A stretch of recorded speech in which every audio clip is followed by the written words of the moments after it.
પરિષદ યોજાઈ।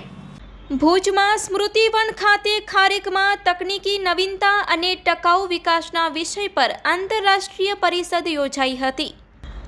ખારેક આંતરરાષ્ટ્રીય પરિષદ કેન્દ્રીય શુષ્ક બાગાયતી સંસ્થા બીકાનેર ખારેક સંશોધન કેન્દ્ર અને સરદાર કૃષિનગર દાંતીવાડા કૃષિ યુનિવર્સિટી તથા ભારતીય શુષ્ક બાગાયતી સોસાયટી બીકાનેર રાજસ્થાનના સંયુક્ત ઉપક્રમે યોજવામાં આવી હતી। આ પરિષદમાં ખારેક સંશોધન કેન્દ્ર મુન્દ્રા દ્વારા ખારેકની 140થી વધુ વેરાયટી તેમજ જીનોટાઇપનું પ્રદર્શન રાખવામાં આવ્યું હતું, જેમાં મુખ્યત્વે કચ્છમાં જોવા મળતી વિવિધ ખારેકની જાતો જોવા મળી હતી। આ ઉપરાંત અમેરિકા, મોરોકો અને ફિનલેન્ડના કૃષિ વૈજ્ઞાનિકોએ ખારેક ઉપર પોતાના સંશોધન પણ રજૂ કર્યા હતા।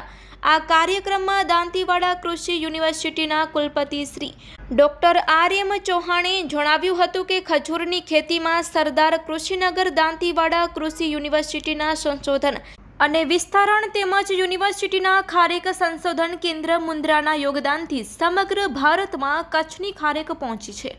આ કાર્યક્રમનું ઉદ્ઘાટન મુખ્ય અતિથિ તરીકે ઉપસ્થિત પ્રોફેસર એસ.કે. સિંઘ, ભારતીય કૃષિ સંશોધન પરિષદના બાગાયત વિજ્ઞાનના ઉપમહાનિર્દેશક દ્વારા કરવામાં આવ્યું હતું। કાર્યક્રમનું ઓર્ગેનાઇઝિંગ સેક્રેટરી તરીકે ડોક્ટર જગદીશ રાણે, ડાયરેક્ટર કેન્દ્રીય શુષ્ક બાગાયત સંસ્થાન બીકાનેર તેમજ લોકલ ઓર્ગેનાઇઝિંગ સેક્રેટરી તરીકે ડોક્ટર સી.એમ. મુરલીધરન, પૂર્વ સંશોધન નિયામક શ્રી સરદાર કૃષિનગર દાંતીવાડા કૃષિ યુનિવર્સિટી દ્વારા આ કાર્યક્રમનું સંચાલન કરવામાં આવ્યું હતું, જેમાં દેશભરમાંથી 130 કૃષિ વૈજ્ઞાનિકો, વિદ્યાર્થીઓ તેમજ સહકારી સંસ્થાના અધિકારીશ્રીઓ અને મહારાષ્ટ્ર, રાજસ્થાન સહિતના અન્ય રાજ્યોમાંથી ખેડૂતો ઉપસ્થિત રહ્યા હતા।